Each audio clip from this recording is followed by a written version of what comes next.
দেখো দুইটা গাড়ি পাস হন না, কত ছোটো ব্রিজ। এই ব্রিজ দিয়ে প্রতিদিন হাজার হাজার গাড়ি যাতায়াত করে। ডাহালুকিনবাসী প্রাণর দাবি ব্রিজটা বড় করার লাগে। স্কুল ভিডিওটা আপনারা সর্বোচ্চ শেয়ার করবা। ডাহালুকিনবাসীর প্রাণর দাবি কাকেশ্বরী নদীর উপরে যে ব্রিজটা ছোটো হওয়ার কারণে দুইটা গাড়ি পাস হইতে পারে না, যানজট সব সময় লাগাই থাকে। প্রতিদিনই ব্রিজ দিয়া হাজার হাজার গাড়ি যাতায়াত করে।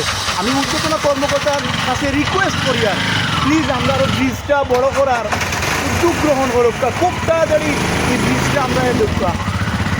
আজকের ভিডিওটা আপনাকে আবার হইয়ার সর্বোচ্চ শেয়ার করিয়া দৌকা, যাতে আমার ভিডিওটা ঊর্ধ্বতন কর্মকর্তার দৃষ্টি আকর্ষণ করতাম পারি।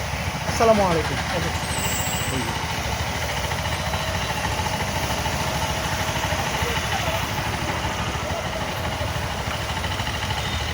আগে